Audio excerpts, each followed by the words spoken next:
Bienvenidos. Y la palabra que quiero compartir en este día la he titulado Las 5 solas de la Reforma Protestante. Repito, la palabra que quiero compartir en este día la he titulado Las 5 solas de la Reforma Protestante. La Reforma Protestante.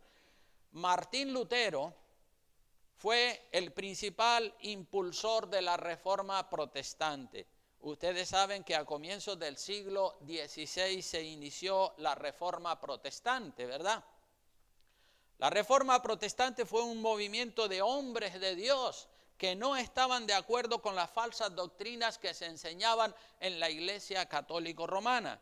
Y a este movimiento de la Reforma Protestante, la Iglesia Católica se opuso de una manera frontal, de una manera rotunda. No querían que los protestantes se levantaran, entonces los perseguían, los torturaban, los mataban. Los católicos llamaron a la Reforma Protestante, a ese movimiento de hombres de Dios que no estaban de acuerdo con las falsas doctrinas católicas.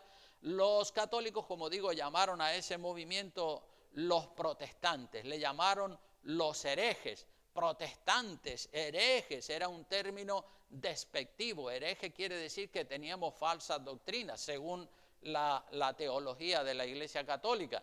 Pero los herejes realmente son los católicos porque no se basan en la palabra de Dios, sino en la tradición y en la cultura de los pueblos.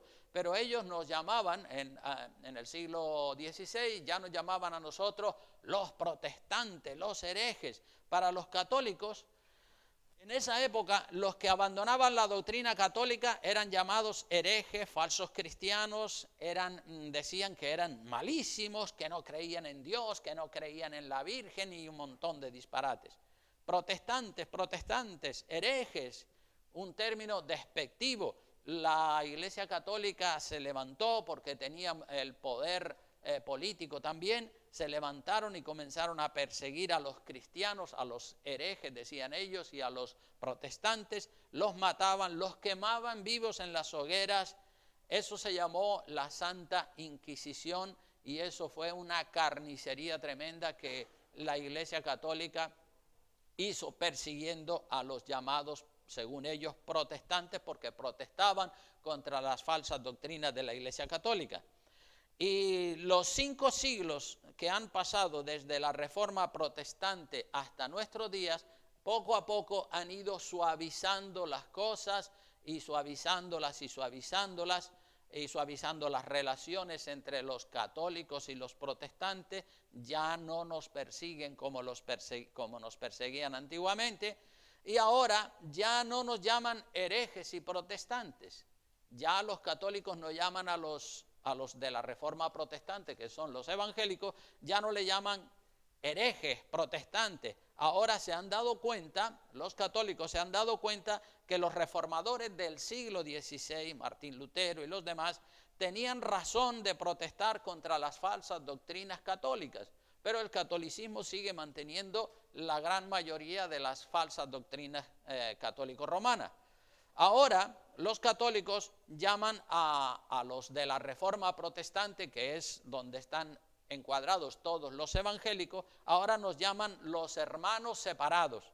Ya no somos herejes, ahora somos hermanos separados. Fíjate cómo cambian las cosas. Ese título despectivo de protestantes, herejes, eso ya es historia negra que está guardada en el baúl de los malos recuerdos de la historia del cristianismo. ¿Cómo cambian las cosas con el paso de los años, verdad? Van cambiando. De protestantes y herejes, ahora hermanos separados de la Iglesia Católica.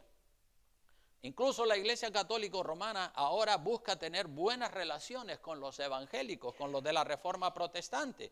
Buscan tener buenas relaciones con nosotros y han levantado un movimiento que se llama el movimiento ecuménico.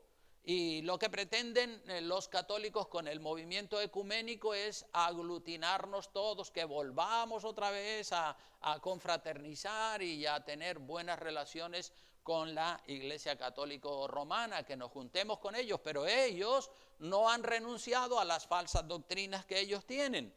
Ellos dicen, vengan otra vez con nosotros, dicen los católicos. Ellos no renuncian a las falsas doctrinas y quieren que nosotros nos unamos a ellos. Pero nosotros no nos podemos unir a ellos porque ellos permanecen todavía con las falsas doctrinas.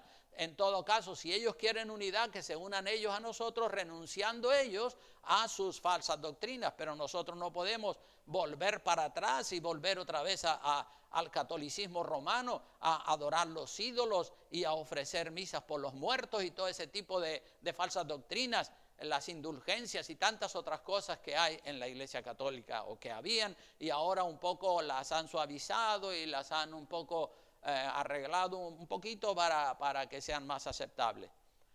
Entonces, en esta mañana, el título del mensaje le he puesto las 5 solas de la Reforma Protestante. Las 5 solas en las que se basaban los fundamentos de la Reforma Protestante del siglo XVI eran las siguientes.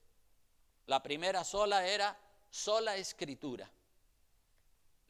La Reforma Protestante, la primera de las cinco solas que he citado, la primera era sola Escritura, es decir, solo la palabra de Dios, no la tradición, no los ritos, no los pactos, ni los ritos paganos con el catolicismo romano, ni con la doctrina de los pueblos, ni con las tradiciones y la cultura de los pueblos. Solo Escritura, solo Escritura. Esa era la primera sola. La segunda sola era solo la fe, solo la fe. Es decir, salvos por fe en Jesucristo, no por las buenas obras que podamos hacer, como decían los católicos, porque ellos dicen, no, las buenas obras, eso es lo que te salva. No, la segunda sola era solo la fe, la segunda sola de esas 5 columnas en las que se basaba el protestantismo era solo la fe. La tercera sola era solo la gracia, solo la Escritura, solo la fe, solo la gracia. Es decir, la gracia es un regalo, es un don de Dios. No hay que pagar absolutamente por la salvación. Ya Cristo pagó todo lo que había que pagar en la cruz del Calvario. Él pagó el precio derramando su sangre en la cruz del Calvario. Y ahora tú y yo, para ser salvos, lo único que tenemos que hacer es creer en Jesucristo y servirle siguiéndole cada día. Y somos salvos por fe y por gracia. Amén. Entonces, esa era la tercera sola, la gracia. Entonces, la Escritura, solo la fe, solo la gracia. Y la cuarta columna de la Reforma Protestante era solo Cristo. Solo Cristo salva, porque la Iglesia Católica dice que la Virgen María también es corredentora, que ella también salva. Solo Cristo, solo a través de Cristo hay salvación, no a través de los santos, ni de los ángeles, ni de María, ni del Papa, ni de ningún otro, porque la Biblia lo dice, y en ningún otro hay salvación, porque no hay otro nombre dado a los hombres debajo de los cielos en el cual podamos ser salvos. ¿Cuántos dicen amén? Y la quinta sola era solo a Dios la gloria. Solo a Dios la gloria. La gloria y la alabanza solo le corresponde a Dios. No hay que dársela al clero, no hay que dársela al papa, no hay que dársela a ningún rey, no hay que dársela a ningún hombre. Solo para Dios la gloria. Amén. Entonces, estas 5 verdades fundamentales son las 5 columnas sólidas y verdaderas en las cuales nosotros nos mantenemos firmes como buenos cristianos o como protestantes, como decían los católicos en el siglo XVI, herejes y protestantes. Para ellos seremos herejes y protestantes, pero para Dios somos gente que nos tomamos la palabra de Dios en serio. Amén. Entonces, sola Escritura, sola fe, sola gracia, solo Cristo salva y solo para la gloria de Dios. Repito, sola Escritura, sola fe, sola gracia, solo Cristo salva y solo la gloria para Dios. ¿Cuántos están de acuerdo con eso? Amén. Es que es así, no hay otra manera, ¿verdad? Estas 5 solas son verdades absolutas reveladas por Dios en las Sagradas Escrituras y bien documentadas.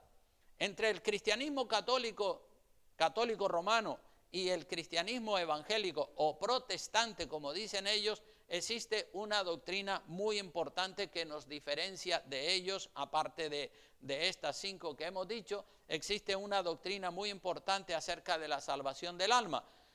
Y es que ellos creen que la salvación del alma se gana haciendo buenas obras, por méritos humanos, por méritos propios.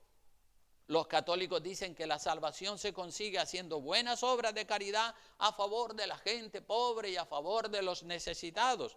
Y es bueno hacer buenas obras, claro que sí, pero no se consigue de esa manera la salvación del alma. La salvación del alma la consiguió Cristo en la cruz del Calvario para ti y para mí. Él fue el que pagó la totalidad del precio que había que pagar para que nosotros tuviéramos hoy en día salvación. Amén. Los evangélicos decimos que la salvación es por fe y por gracia en la obra de Cristo en la cruz del Calvario. Y la Biblia habla muchísimo de la fe y también habla de las obras. Entonces surgen preguntas, ¿verdad? ¿Somos salvos por las obras como dicen los católicos? Mucha gente dice, se quedan patinando ahí, se quedan dudando, dice, bueno, ¿qué? ¿Somos salvos por las obras como dicen los católicos? ¿Somos salvos por la fe y por la gracia como dicen los evangélicos? ¿O somos salvos por la fe y la gracia como dicen los evangélicos y también por las obras como dicen los católicos? ¿Qué lugar, la pregunta sería, qué lugar ocupa la fe y qué lugar ocupan las obras en la vida del cristiano? ¿Qué lugar ocupa la fe y qué lugar ocupan las obras en la vida del cristiano? La fe y las obras, hermanos, vienen siendo algo así como un matrimonio. La fe sin obras es muerta, las obras sin fe en Jesucristo tampoco sirven para nada. El marido, en un matrimonio, el marido sin la esposa no pueden procrear, tampoco la esposa sin el marido. Son dos partes que se complementan de una misma cosa, del matrimonio. La fe y las obras son complementarias y no son antagónicas, no son contrarias la una con las otras. Son como un matrimonio bien avenido, los dos juntos mejor que uno, ¿verdad? En el matrimonio los dos vienen a ser una sola carne, los dos juntos mejor que uno. Ya lo dice también la palabra de Dios, dice mejor dos que uno, porque si uno de los dos cae, el otro lo levanta. Pero ay del que está solo, que cuando cae, ¿quién lo va a levantar? Bueno, siempre aparecerá algún amigo, algún familiar que le echa una mano, pero mejor dos, y en eso tiene razón la palabra de Dios. Entonces la salvación, como dice la palabra de Dios, no como dicen los evangélicos. Bueno, nosotros los evangélicos decimos lo que dice la palabra de Dios, pero que quiero decir que no somos nosotros los que establecemos doctrina, el que establece doctrina es Dios en su palabra. Dice la Biblia en el libro de Efesios, acompáñenme por favor a los textos que voy citando a medida que los van localizando ahí en la pantalla de la televisión. En el libro de Efesios capítulo 2 versículo 8 en adelante, este es un versículo que lo usamos muchísimo porque hay otros que son muy parecidos, pero este es uno de los más claros que hablan. Dice así el verso 8 del capítulo 2 del libro de Efesios, dice, porque por gracia sois salvos por medio de la fe. Por gracia somos salvos por medio de la fe. Y esto de que somos salvos por gracia por medio de la fe no es de nosotros, no es de vosotros, pues es don de Dios, es decir, es un regalo que Dios nos da, sin haber pagado absolutamente nada por ese regalo de la salvación del alma, tan costosa como le costó a Cristo. Sin embargo, no la vende, sino que la regala. Pero fíjate lo que dice el versículo 10, porque muchas veces los calvinistas son un sector de la Reforma Protestante. Los calvinistas vienen a decir que vienen a enfatizar fuertemente en el versículo 8 y 9. Eso lo enfatizan mucho. Pero el versículo 10 lo omiten, es decir, dejan de leerlo. Pero tenemos que leerlo, tenemos que leer toda la Escritura. Nosotros no podemos coger un versículo o dos y ignorar los demás, sino que tenemos que cogerlos todos y hacer que conjuguen y hacer que sintonicen, porque es así, la palabra de Dios no se contradice. El verso 10 dice, porque somos hechura suya, creados en Cristo Jesús. ¿Para qué dice que somos creados? para buenas obras. Fíjate que en cuanto está diciendo que por gracia y por fe somos salvos, a continuación dice, sí, ustedes son salvos, pero son creados, son hechura de Dios, creados en Cristo Jesús para buenas obras, para que hagan buenas obras, no para que se queden de brazos cruzados, para que hagan buenas obras, las cuales Dios preparó de antemano para que anduviésemos en ellas, es decir, para que las practicásemos. Amén. Entonces, ¿qué son las pruebas? Nosotros los cristianos estamos sometidos a pruebas. Todos los días hay pruebas para los cristianos. Job fue probado y todos ustedes saben que Job fue probado. Primero el diablo hizo que perdiera todos sus bienes, que perdiera, digamos, todos los camellos, los asnos, las asnas, todos los animales y todos los bienes que tenía. También perdió todos sus hijos, varones y mujeres que tenía.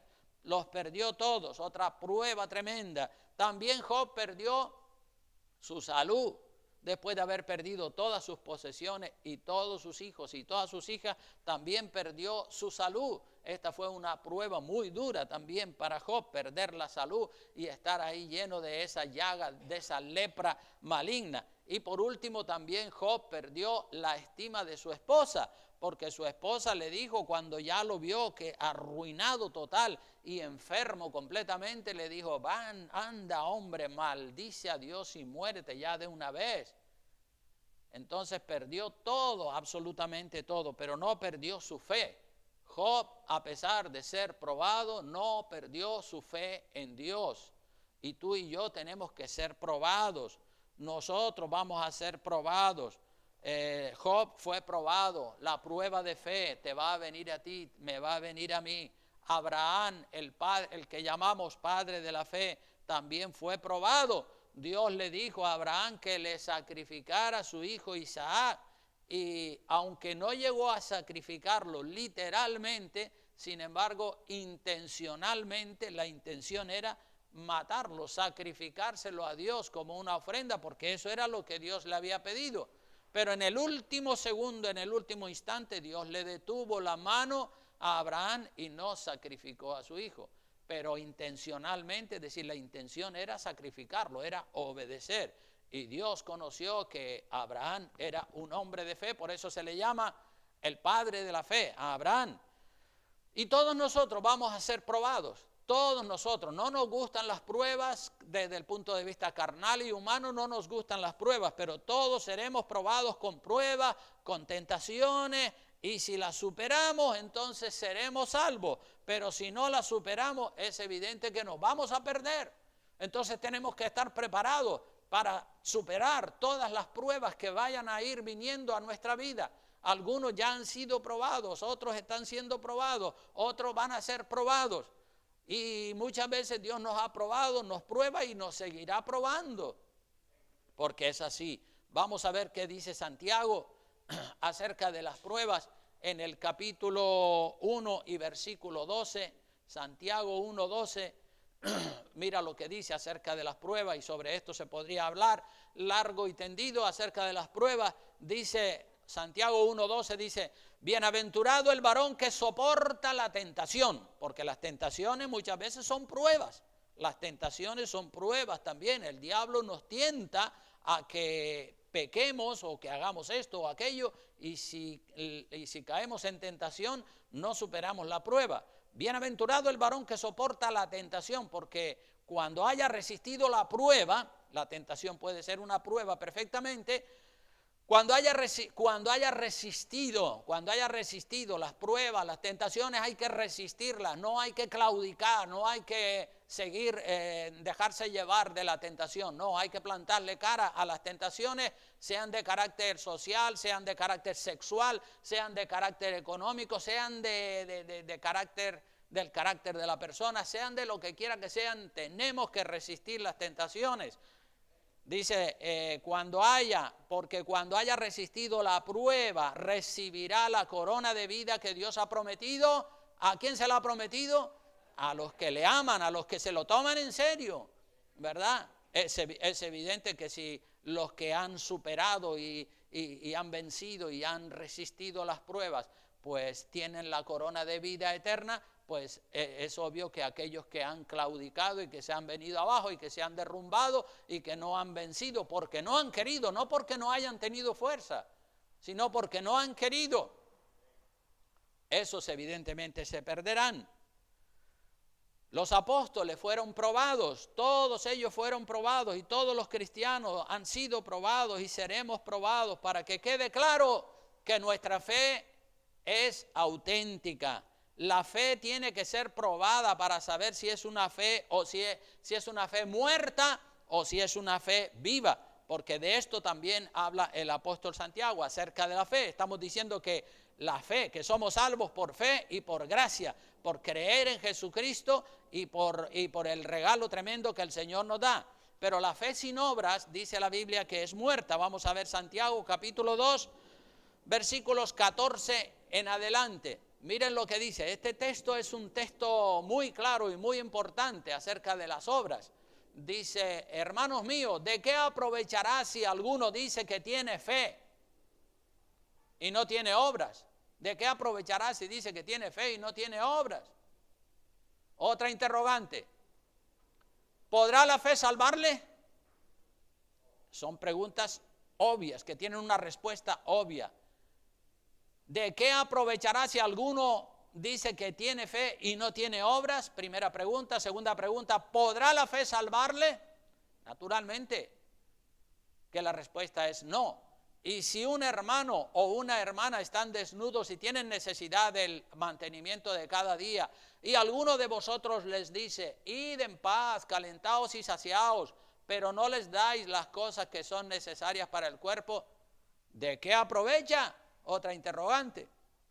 Así también, verso 17, la fe si no tiene obras, ¿cómo dice que es? Muerta en sí misma. Es una fe muerta, no es una fe viva. Es una fe que está muerta y que no sirve para nada.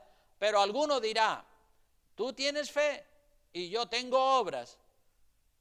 Muéstrame tu fe sin tus obras y yo te mostraré mi fe por mis obras. Es decir, demuéstrame tú que la fe tuya es verdadera. Si no tienes obras ningunas, no me lo vas a poder demostrar. Pero yo te mostraré.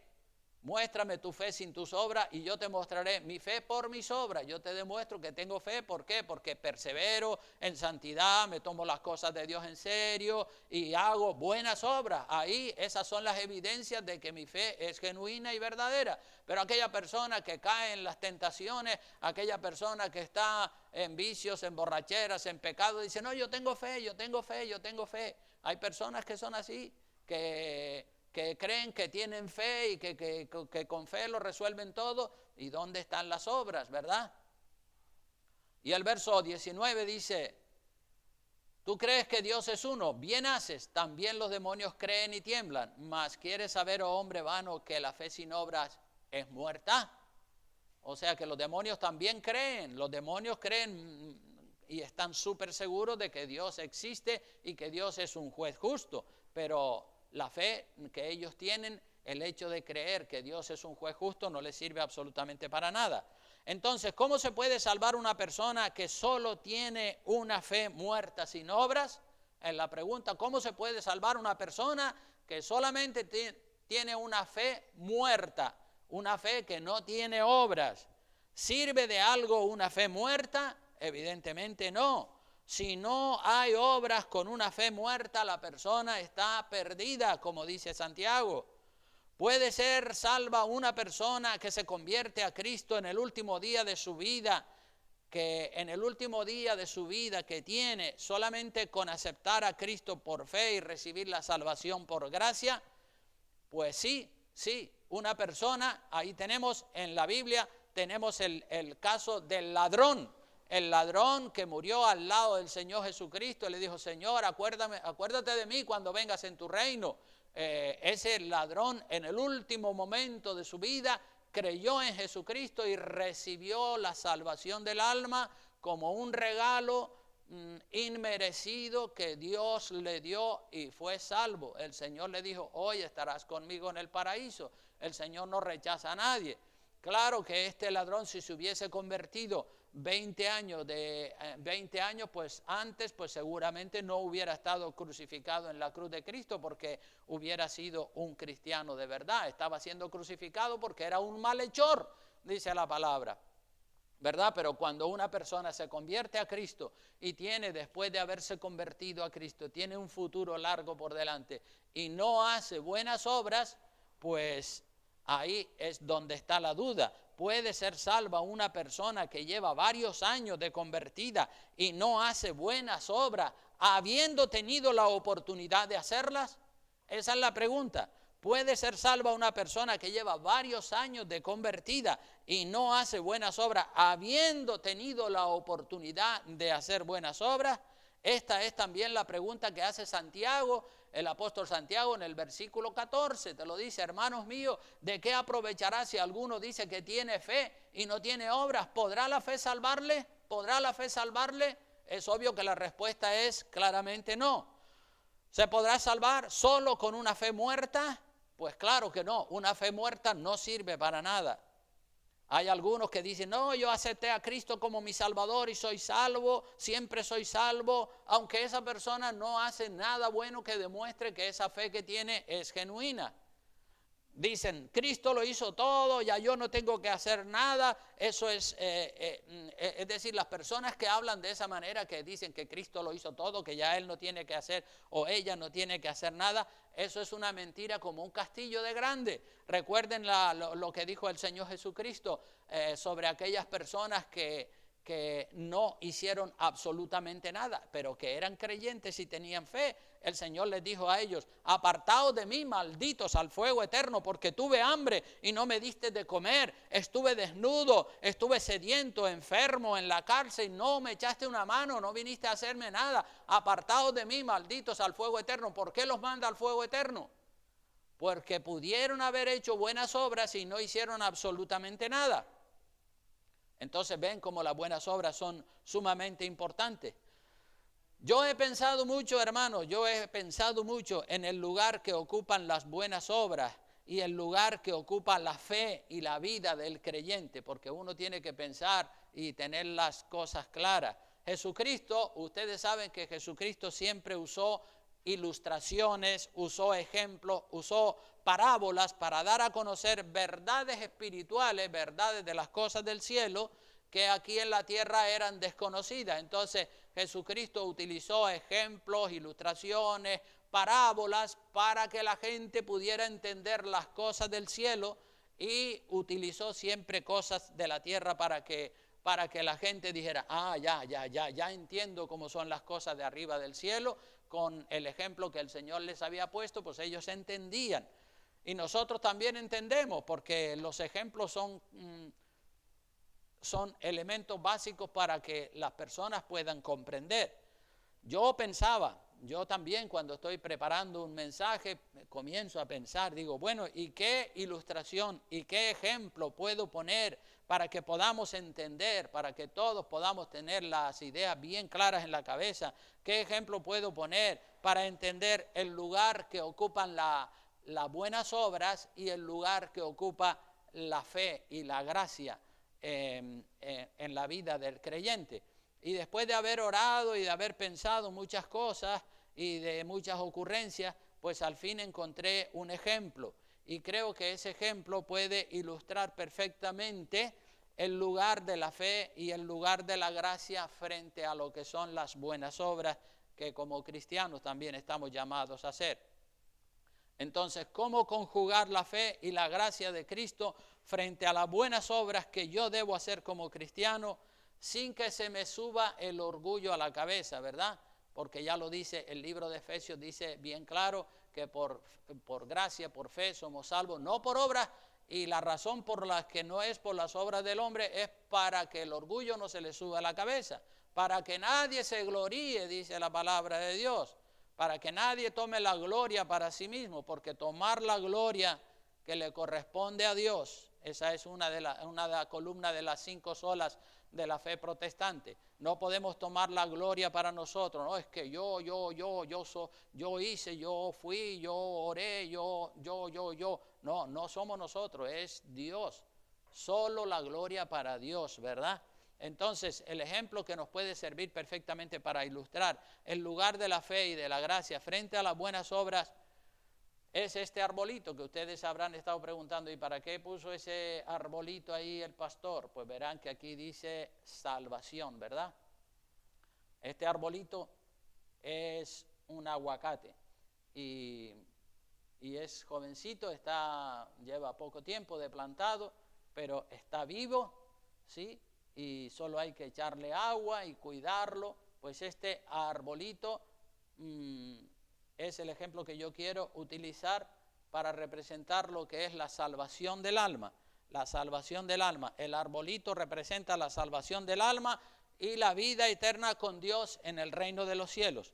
Es decir, Dios me regala el arbolito vivo sin que yo tenga que hacer absolutamente nada. Dios, cuando yo he oído el evangelio, como dice la Biblia, la fe viene por el oír y el oír por la palabra de Dios. Cuando yo oí el evangelio puro y verdadero, creí y por fe recibí a Cristo, y Cristo, cuando lo recibí, me dio la salvación. Vamos a decir que este arbolito representa la salvación.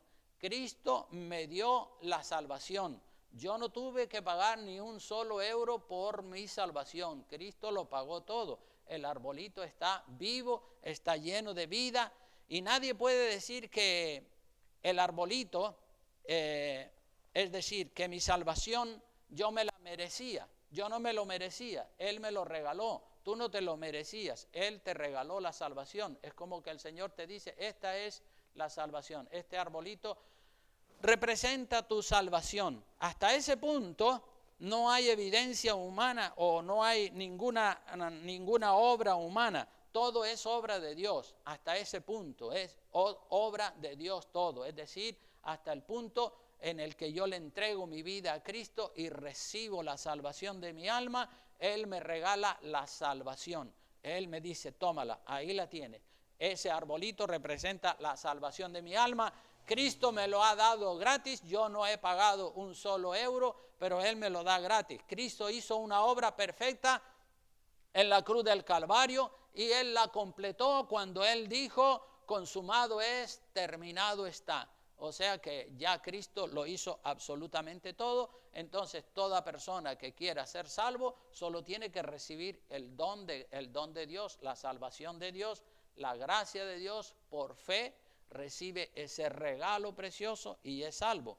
Y Dios me dice, una vez que yo recibo la salvación, Dios me dice, ahora que ya tienes la salvación gratuita, debes cuidarla todos los días de tu vida para que no se pierda. Es como que Dios me dice, toma este arbolito es la salvación. Pues ahora tú tienes que cuidarlo todos los días de tu vida para que tu salvación no se pierda. Porque en ese sector de los protestantes hay un grupo que se llaman los calvinistas y ellos dicen salvo, siempre salvo. Una vez que aceptas a Cristo ya eres salvo, no tienes que hacer nada. Pues están equivocados, sí tenemos que hacer algo. Tenemos que mantener el arbolito vivo. No podemos dejar que el arbolito se muera. Vea lo que dice capítulo 2 del libro de Hebreos. Hebreos capítulo 2, versículo 3. Capítulo 2, versículo 3 del libro de Hebreos. Fíjese lo claro que es la palabra de Dios hablando acerca de que tenemos que cuidar la salvación. Y si se nos dice que tenemos que cuidarla es porque se puede echar a perder. Dice, ¿cómo escaparemos nosotros si descuidamos una salvación tan grande? Es otra pregunta que tiene una respuesta obvia, evidente. ¿Cómo escaparemos nosotros si descuidamos una salvación tan grande? ¿Habrá alguna manera de escapar? ¿Habrá alguna manera de escapar de la condenación del infierno? Pues claro que no. ¿Cómo escaparemos si la descuidamos? Si descuidamos una salvación tan grande, dice, la cual, habiendo sido anunciada primeramente por el Señor, nos fue confirmada por los que oyeron, testificando Dios juntamente con ellos, con señales y prodigios y diversos milagros y repartimiento del Espíritu Santo según su voluntad. Entonces la salvación Dios me la ha dado, el arbolito, por eso digo que el arbolito es un buen ejemplo de lo que es la salvación del alma. No es que ya la tienes y ya eres salvo sí o sí, independientemente de lo que tú hagas, o como que ya eres salvo y que tú no tienes que hacer nada más.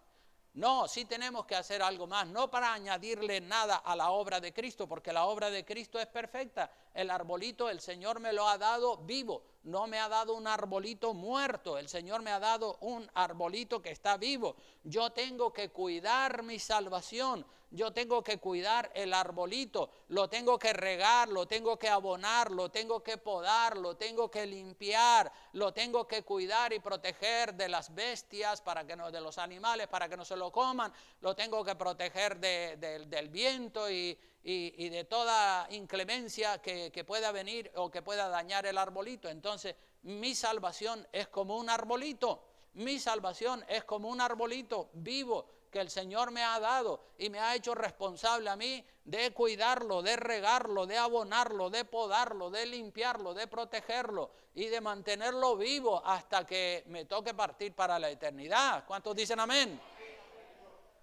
Si yo mantengo el arbolito vivo y en buenas condiciones durante toda mi vida, soy salvo. Si yo mantengo mi salvación cuidada, atendida, limpia, regada, abonada, entonces soy salvo. Pero ¿qué pasa si yo descuido mi salvación? Ya dice la palabra, ¿cómo escaparemos nosotros si descuidamos? Descuidar quiere decir no cuidar. Descuidar quiere decir no cuidar, y hay muchas personas que son descuidadas y descuidan su salvación, no la cuidan, no se preocupan de regarla, de abonarla, de podarla, de limpiarla, de protegerla. Dicen, no, yo soy salvo, ya voy para el cielo. No, hermano, así no es. Usted tiene que demostrar que su fe es auténtica haciendo buenas obras. Si usted no hace buenas obras, ¿cómo va a ser salvo? Si yo descuido el arbolito, si yo descuido mi salvación y no lo riego, no lo abono, lo dejo secar, lo dejo morir, entonces yo pierdo mi salvación. ¿Cómo escaparemos si descuidamos una salvación tan grande? Entonces yo no le he añadido nada a la obra de Cristo, sencillamente la he valorado, la he cuidado y no la he descuidado. Cristo me la dio viva y yo la tengo que mantener viva. Yo la tengo que mantener viva, soy responsable delante de Dios de mantenerla viva, cuidada, alimentada y bien luciente, ¿verdad? Dando buenos frutos, naturalmente que sí, dando buenos frutos, porque soy salvo por gracia, porque soy salvo, porque estoy agradecido, Dios me dio la salvación y ahora yo estoy tan agradecido y valoro tanto la salvación que ahora yo me dedico a hacer buenas obras cuidando mi salvación, orando, ayunando, leyendo la palabra, haciendo buenas obras, ayudando a los pobres, a los necesitados. Entonces yo estoy cuidando así mi salvación, porque soy salvo por gracia. Por eso lo estoy haciendo. Entonces soy salvo por la gracia del Señor Jesucristo, pero hago buenas obras por lo agradecido que estoy con el Señor. No hago buenas obras para ser salvo por ellas. No, la salvación ya me la dio Jesucristo. Entonces no hago buenas obras para ser salvo por mis buenas obras. Hago buenas obras porque estoy agradecido con Dios. Amén. Hago las buenas obras que Dios me manda en su palabra por obediencia, por gratitud y agradecimiento. ¿Cómo cuido mi salvación? Pues haciendo buenas obras de Dios. ¿Cómo descuido mi salvación? Pues dejando de hacer las buenas obras. Así de fácil, dejando de hacer las buenas obras, así descuido mi salvación y mi fe vendría a ser una fe muerta, que como dice Santiago, ¿servirá para algo eso? Así que, hermanos, dentro del protestantismo están todas las iglesias evangélicas y entre ellas están los calvinistas. Dentro de la reforma protestante salieron todos los evangélicos. Bueno, los evangélicos venimos de mucho antes, ¿verdad? Venimos del cristianismo que Jesucristo fundó. Lo que pasa es que ese cristianismo con el paso de los años fue degradándose y fue pervirtiéndose y fueron entrando falsas doctrinas en esa institución que era la mayor que representaba al cristianismo, que era la Iglesia Católica. Pero claro, como les dije, en el siglo XVI, muchos de los frailes y de los monjes de la misma Iglesia Católica, leyendo las Escrituras, se dieron cuenta que las doctrinas que se estaban enseñando no tenían fundamento en la palabra de Dios, y ahí comenzaron a rebelarse en contra de la Iglesia Católica Romana, y ahí comenzó lo que se llama, o lo que los católicos llamaron los protestantes. Es la Reforma Protestante del siglo XVI. Entonces, a partir de ahí, otra vez el cristianismo bíblico comenzó a resurgir y comenzaron a formarse iglesias que seguían lo que dice la palabra de Dios. Pero dentro del protestantismo están todas las iglesias evangélicas, y entre ellas están los llamados calvinistas. Los calvinistas, esto es un término que viene de Juan Calvino, que fue un teólogo nacido en Francia en el año 1509 y murió en Ginebra, en Suiza, en el año 1564. Y entonces de Calvino viene la palabra los calvinistas. Los calvinistas es un sector de cristianos llamados protestantes que son calvinistas o seguidores de la doctrina de Juan Calvino. Los calvinistas tienen algunas doctrinas que no se sostienen con la Biblia en la mano.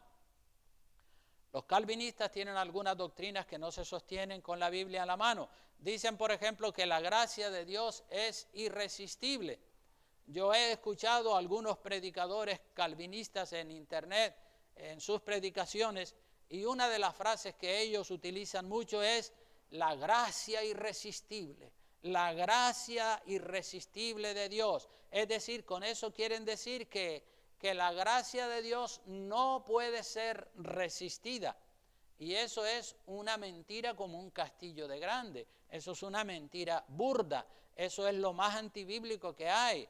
Pero entonces, si la gracia es irresistible, ¿cómo es que Jesucristo, que es lleno de gracia y lleno de amor, fue resistido por el judaísmo y por las autoridades del judaísmo? No lo recibieron, lo rechazaron, lo crucificaron y lo mataron. Entonces la gracia no es irresistible. La gracia es un don maravilloso de Dios, pero es resistible. Pero los calvinistas dicen la gracia irresistible, que no se puede resistir. Mentira, sí se puede resistir.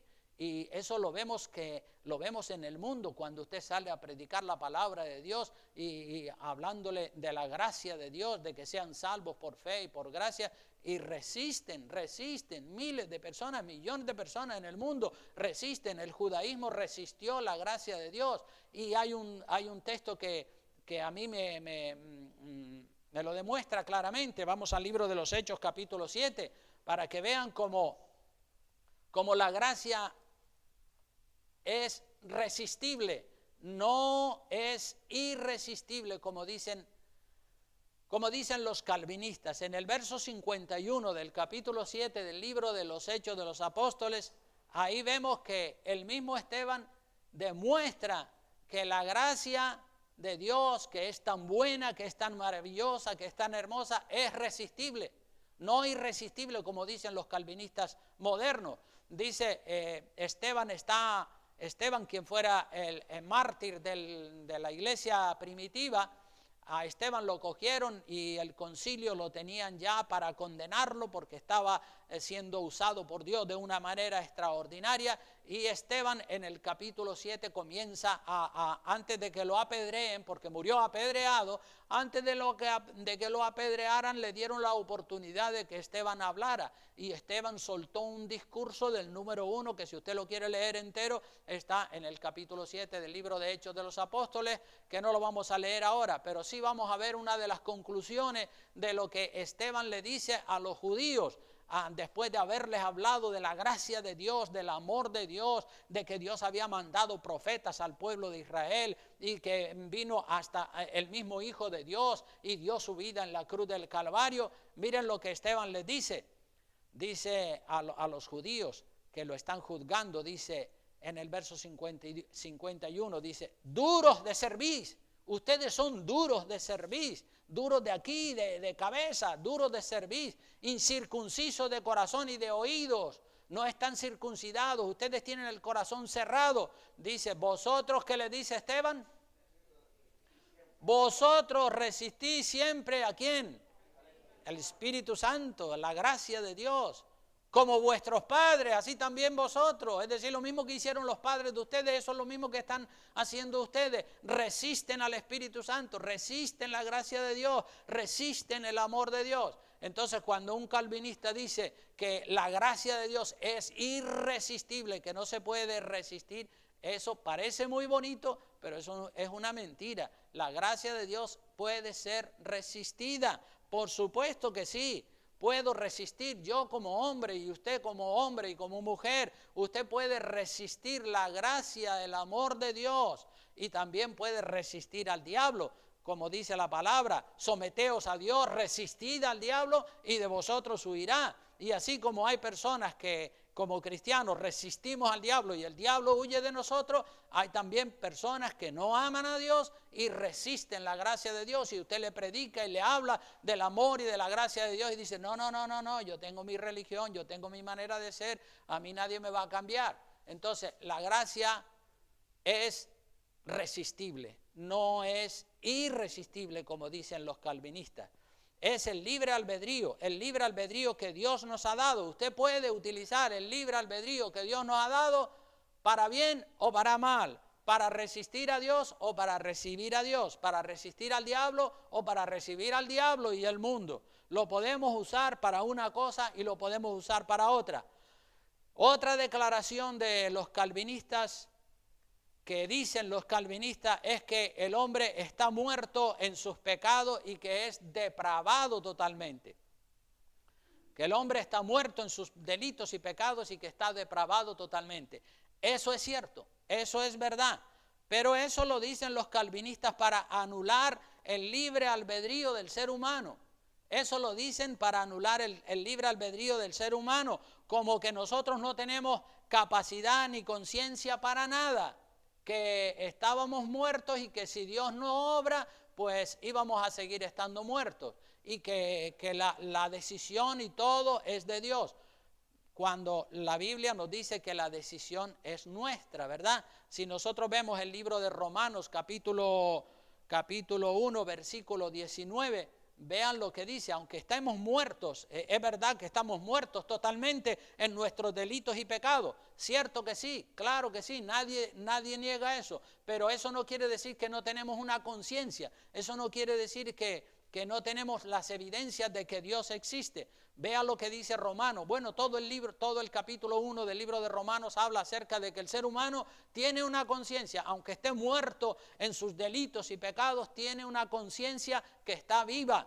Dice la palabra en el verso 19 del capítulo 1, dice, porque lo que de Dios se conoce les es manifiesto, pues Dios se lo manifestó a toda la humanidad. La humanidad tiene la naturaleza, tiene las plantas, tiene el reino animal, el reino vegetal, el reino mineral, el cielo, las estrellas, el verano, el invierno, todo eso nos habla de Dios. La creación nos habla del Creador que está detrás de ella. El verso 20 dice, porque las cosas invisibles de Él, su eterno poder, las cosas invisibles de Dios, el poder tan grande que Dios tiene, su divinidad, se hacen claramente visibles desde la creación del mundo. Se hacen claramente visibles aún para las personas que están muertas y que están depravados totalmente. Todas esas cosas se hacen visibles desde la creación del mundo, siendo entendidas por medio de las cosas hechas, de modo que no tienen excusa. Es decir, siendo entendidas por medio de las cosas que están hechas, la naturaleza, el reino animal, el reino vegetal, el reino mineral, todo está hecho y nosotros tenemos que admitir, porque las evidencias son tan fuertes, de que detrás de toda esa creación tan maravillosa está el Creador. Dice el verso 21, pues habiendo conocido a Dios, ¿cómo han conocido a Dios estando depravados totalmente? Pues a través de la naturaleza, a través de la conciencia que tenemos, habiendo conocido a Dios, dice el verso 21, no le glorificaron como a Dios, no le glorificaron, no le adoraron, ni le dieron gracia, sino que se envanecieron en sus razonamientos y su necio corazón fue entenebrecido. Es decir, empezaron a pensar tonterías y fantasías y payasadas, las evidencias clarísimas, las rechazaron, entonces su corazón fue entenebrecido y empezaron a hacer cosas malas y llegaron incluso, como dice el resto del capítulo 1 de Romanos, llegaron incluso a entrar en la homosexualidad, en el lesbianismo, como dicen los versos siguientes de la palabra. Entonces los calvinistas los calvinistas no creen en el libre albedrío del ser humano. Ellos no creen en el libre albedrío. El libre albedrío, hermanos, es la capacidad de tomar decisiones por cuenta propia. El libre albedrío, cuando hablamos del libre albedrío del ser humano, es la capacidad para tomar decisiones por cuenta propia. Sean buenas decisiones o sean malas decisiones, el ser humano toma decisiones por cuenta propia sin consultar a Dios. La gran mayoría de los seres humanos lo hace. Nosotros los cristianos sí consultamos a Dios antes de tomar una decisión, pero la gran mayoría de la gente toman sus propias decisiones, incluso algunos que llamándose cristianos también toman sus propias decisiones sin consultar a Dios y luego dicen yo soy cristiano, yo soy siervo de Dios, pero es mentira porque no le están obedeciendo a Dios, sino están tomando sus propias decisiones. Todo el mundo toma sus propias decisiones, incluso en el cielo. Los ángeles que están en el cielo, ellos también tienen libre albedrío. ¿Cómo es que los ángeles pudieron rebelarse y conspirar contra Dios capitaneados por Lucifer? ¿Cómo es que ellos pudieron hacer eso? Pues claro, lo pudieron hacer porque tienen libre albedrío, porque si ellos hubiesen sido creados sin libre albedrío, pues nadie hubiese podido hacer que los ángeles se rebelaran en contra de Dios. Pero Satanás, Lucifer, incitó y provocó una rebelión, invitó a los ángeles a rebelarse en contra de Dios y que Él fuera el nuevo Dios. Y los ángeles, una tercera parte de los ángeles siguieron a Lucifer. Y como lo siguieron, pues usaron su libre albedrío para hacer lo malo. Adán y Eva, aún estando en el estado de inocencia, nosotros ahora vivimos en el estado de conciencia, pero Adán y Eva vivieron en un estado de inocencia.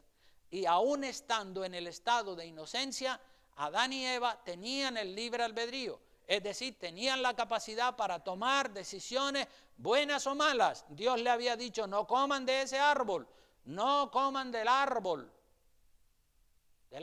no coman ustedes.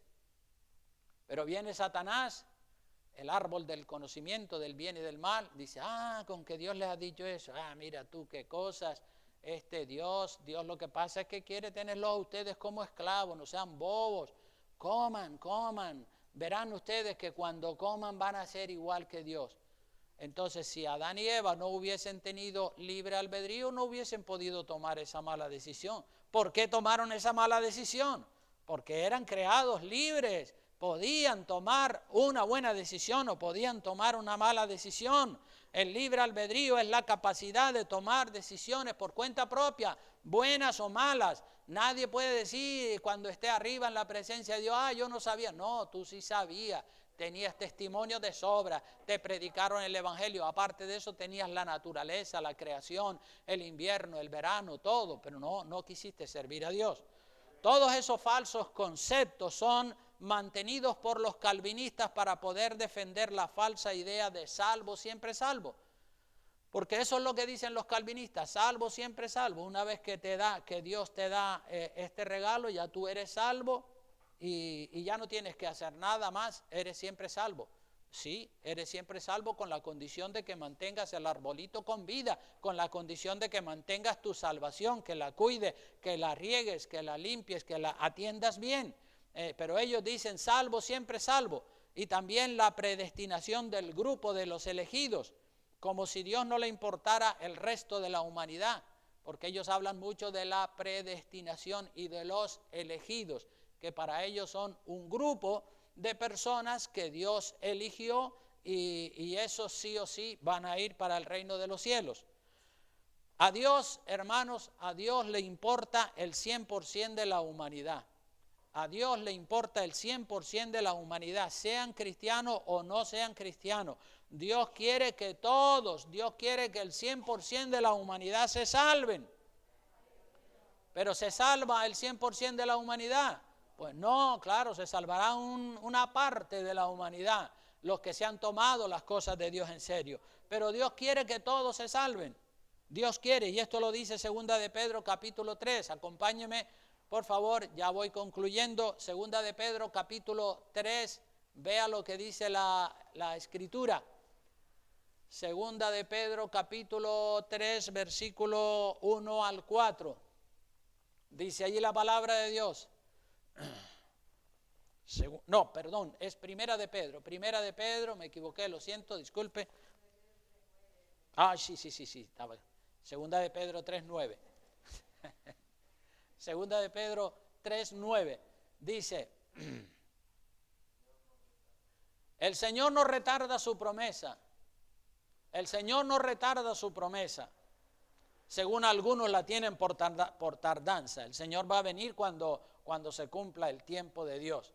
Dice, sino que la actitud de Dios es que es paciente para con nosotros. Dice, ¿qué más dice a continuación?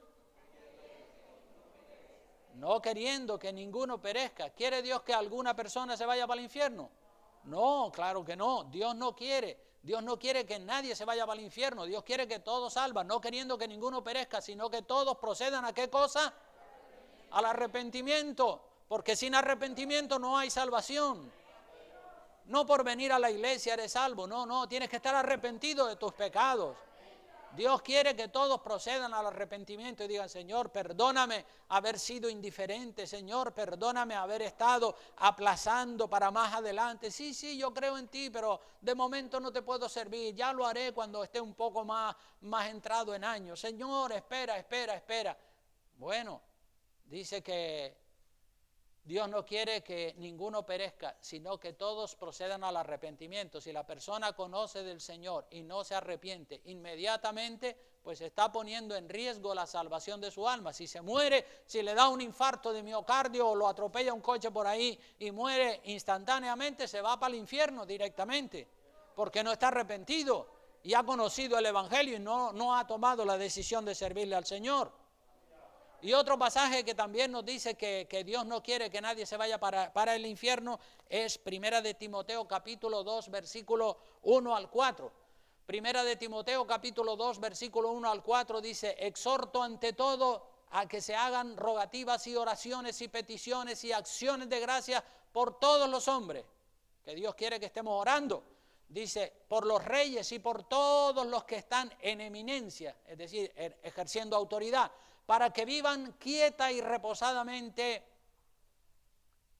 en toda piedad y honestidad, porque esto es bueno y agradable delante de Dios nuestro Señor, el cual quiere, no dice el cual no quiere, dice el cual quiere que todos los hombres sean, como dice, salvos y que vengan ¿a dónde?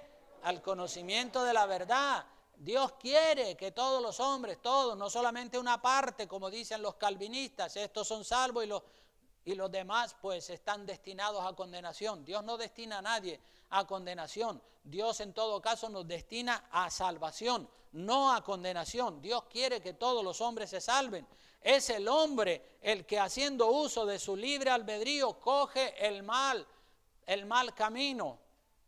El que coge el mal por su gusto, al infierno va a quejarse. Dice un refrán que hay por ahí, que con frecuencia se lo escuchaba decir a un familiar mío. Decía, el que coge el mal por su gusto, al infierno va a quejarse. Dios a todos nos predestina en todo caso para que entremos en el reino de los cielos. Predestinar, cuando hablamos de la predestinación, que es un término que utilizan mucho y del cual hablan mucho los calvinistas, predestinar es destinar de antemano. Dios te pone en la tierra donde vas a ser probado y te destina de antemano para que vayas al reino de los cielos. Dios te invita y te señala cuál es el buen camino que te lleva al cielo. Pero si tú decides ir por otro camino usando tu libre albedrío, aunque Dios te haya predestinado para que entres en el reino de los cielos, pues te vas a perder. Mira lo que dice Deuteronomio, con este versículo ya termino, Deuteronomio capítulo 30, versículo 19. Deuteronomio 30, 19 dice la palabra de Dios así, Dice, y este es Dios hablándole al pueblo de Israel, dice, a los cielos y a la tierra llamo por testigos hoy contra vosotros, que os he puesto delante. ¿Qué cosa ha puesto delante de la humanidad Dios? La vida y la muerte, es decir, la salvación y la condenación, es lo que quiere decir. La bendición y la maldición, dos sinónimos que siguen hablando claro, el cielo y el infierno, la vida y la muerte, la bendición y la maldición. Escoge, ¿quién tiene que escoger, Dios o nosotros? Nosotros. Algunos dicen, no, cuando Dios quiera. No, cuando Dios quiera no, cuando tú quieras. Eso es echar balones fuera, ¿me entiendes? Eso es decir, bueno, yo estoy así hasta que Dios quiera. Algunos dicen, yo estoy fumando hasta que Dios quiera. ¿Qué me estás diciendo? ¿Me estás diciendo que Dios quiere que tú todavía sigas fumando? Ah, no, yo no he dicho eso. Ah, entonces, ¿por qué dice hasta que Dios quiera? No es hasta que Dios quiera, es hasta que el hombre quiera. Si usted quiere seguir pecando, usted puede seguir pecando. Dios te ha puesto delante la vida y la muerte, la bendición y la maldición, el buen camino y el mal camino. Y mira lo que te dice, que Dios quiere guiarte. Ahí vemos a Dios queriendo guiarte. Dice, escoge pues, ¿qué cosa? La vida. Escoge la vida, no seas tonto, no seas bobo. Escoge la vida, escoge la bendición, escoge el buen camino, escógelo para que vivas, dice, para que vivas tú y tu descendencia, para que no te vayas para el infierno, para que todos sean salvos. Escoge tú. Entonces, ¿cómo es que dicen los calvinistas que Dios es el que escoge, Dios es el que? Bueno, sí, Dios puede escoger, pero Dios nunca escoge a personas para la condenación. Dios escoge en todo caso para darle vida eterna, pero las personas escogidas para darle vida eterna, Dios las prueba, como probó a Abraham, como probó a Job, como ha probado a los apóstoles y como nos ha probado a tantos de nosotros. Así que estamos de acuerdo con las 5 solas de la Reforma Protestante, pero no estamos de acuerdo con algunas de las ideas contradictorias del calvinismo. Creo que con el ejemplo del arbolito que les mostré, queda claro el lugar de las buenas obras y el lugar de la obra de Cristo. Es decir, a partir de que Cristo me da la salvación, mi responsabilidad es cuidar el arbolito, alimentarlo, echarle agua, cuidarlo, limpiarlo y mantenerlo vivo y dando fruto hasta que mis días se acaben aquí en la tierra y ya después el Señor me lleva al reino de los cielos. Pero si yo descuido mi arbolito, si yo descuido mi salvación, es obvio que me voy a perder. ¿Cómo escaparemos? Dice Hebreos 2:3. ¿Cómo escaparemos si descuidamos, si no la atendemos, si no la cuidamos? Nos vamos para el infierno. Entonces tenemos que ser más diligentes en el cuidar nuestra salvación. La salvación del alma es un don, un regalo que recibimos gratis de parte de Dios sin las buenas obras del ser humano, pero una vez recibido hay que cuidarla con buenas obras, cuidarla y como el ejemplo del arbolito que les acabo de poner. Pues este ha sido el mensaje de la palabra que quería compartir con